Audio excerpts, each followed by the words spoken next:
Yeah. What would you say then is the biggest thing that blocks people from manifesting more? So the blocks of manifesting more is their belief that they need to go down a particular avenue to get it, right? So if I believe that I need to do it this way to have more money, but listen, perhaps you don't have to be in finance. I worked in finance. I was worked on the floor of the American Stock Exchange. And is it true that I would never have made much money on the floor of the American Stock Exchange? Yes.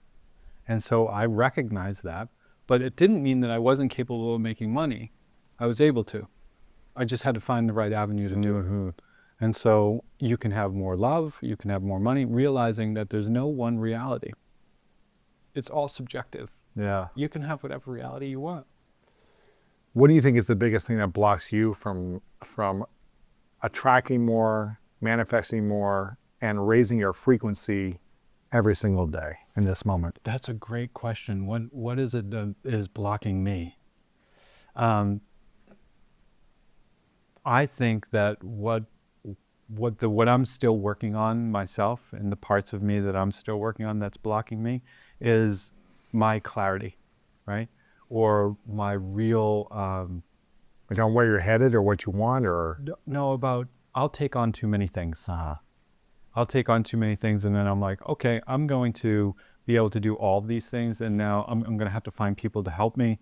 And so I think what blocks me is that, okay, I'm going to commit to this one thing and go all for it. And even if I think I can help someone over here or here, I'm just going to commit to this thing, this one thing, and do it. And so by not doing that, I think that I spread myself too thin. so you put yourself into focusing on one thing, and you feel like you can't help more people or more projects at once, or you feel like by taking on so much, it all suffers. I think by taking on so much that I'm splintering my focus, Yeah. it all suffers. Yeah, your energy is spread thin. Yeah. Yeah. Yeah. It's interesting because I was at a mastermind years ago in Fiji with Tony Robbins. It was like a week-long thing with Tony Robbins. Business mastery. No, it was like a 20-person like private mastermind with him, Wow. not a business mastery thing. Yeah. It was in 2018 or 2019. And I think it was 2019. And we all went around and we're like in his private resort, right? With like the ocean behind us, and we're like sitting out and barefoot, you know, with like Hawaiian shirt type of vibe, like just a little hanging out, like full day with Tony and my buddy Dean Graciosi. They were putting on this mastermind. And you know, there's 20 of us and everyone's got a $100 million exit somewhere or something else, or a big influencer or whatever. And everyone went around and like asked a question. And I think I was the last person to ask, or one of the last couple of people. So I got to see everyone's kind of questions, and there were a lot of breakthroughs and realizations. So it's kind of like, they all kind of asked something maybe I would have asked. So something came to me for whatever reason, because I kind of prided myself I used to be a decathlete in track and field. I was an All-American decathlete, which is 10 events as a one event thing in track and field, Yeah. right? It's like I wasn't great at one event, but I was good at 10, which allowed me to be great at the event of the decathlon. I mean, that's kind of amazing. It was cool, right? Because I wouldn't have been able to accomplish my dream of being an All-American athlete in one event. But I was good enough at everything that I could excel in that event of the decathlon. And so I kind of like took that into life and business, where I was like, okay, I'm going to be great at everything. I'm going to be good at everything, right? I'm going to try all these different products and revenue streams and all these different things at once, and try to accumulate them all to get to where I want to be. But I found myself energetically drained trying to whack-a-mole every product and project and thing that I was doing at once, to try to get them all to excel in being great. Yeah. And so I was talking, my question was something around like, you know, how do I manage all these things? How do I make all these things better? You know, I'm doing like 10 or 12 different things, and I feel like I'm like a 7 out of a 10 on everything. It's pretty good. You know what I mean? I was like, it's pretty good, but it's like, I feel like I've been like a 7 out of 10 for the last decade. Yeah. And he goes, do you want to be a 7 out of a 10 type of guy, or do you want to be a 10 out of a 10? I was like, yeah, I think I want to be more of a 10 out of 10.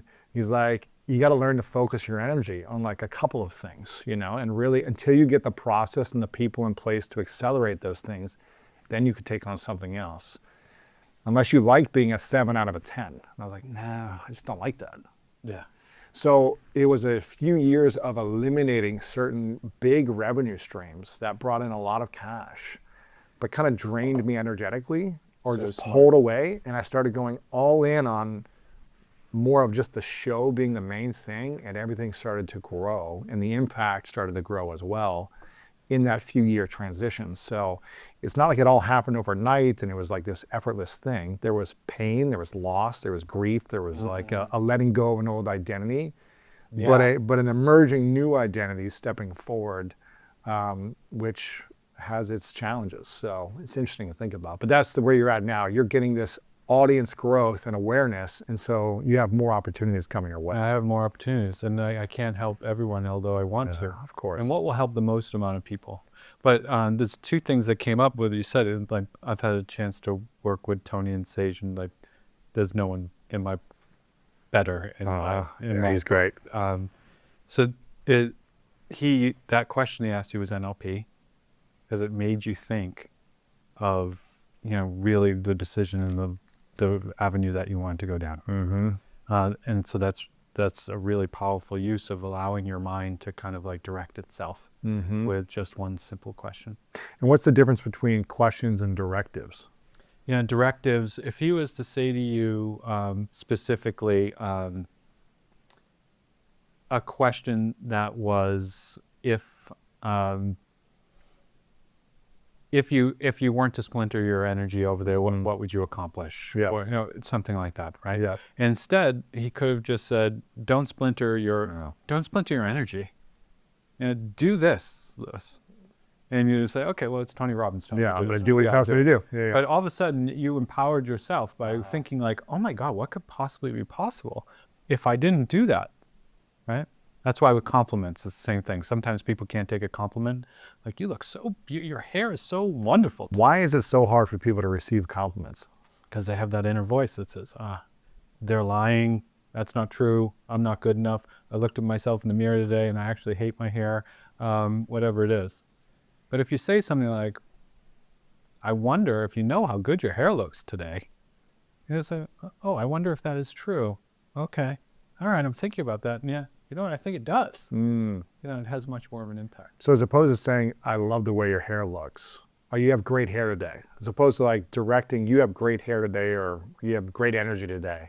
If someone's not feeling that, they're not going to believe it right away. If they have a critical mind. Yeah. If they have a clear mind and they're open to receiving it, they might say, oh, thank you so much. I appreciate it. Or they have a belief that their energy is good. Yeah, they're going to say, thank you so much. I appreciate you acknowledging that, and you look great too, or whatever it is. Yeah.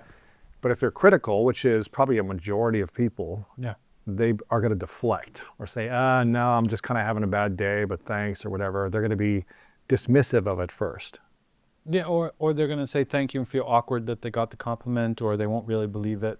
Because they don't believe it. Yeah. But if we compliment someone by saying, I wonder if you realize how good this looks, or how your energy is, or that you've got a great smile today, or whatever. Yeah. Then it allows someone to reflect on the compliment in a different way. Yes, it allows the subconscious mind to subconscious mind loves questions. So it answers questions, good and bad.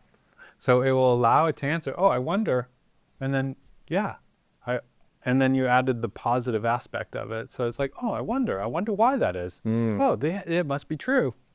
And so that's, it's an NLP tactic, neuro-linguistic programming, but it's super effective to get below the critical mind into the subconscious to actually have someone receive something and start to change. That's what Tony did with you. That's so powerful. Thank you for watching this video. If you want more inspiring clips like this, make sure to click right here to subscribe, and click right here to watch that next video that is specific to support you in your life.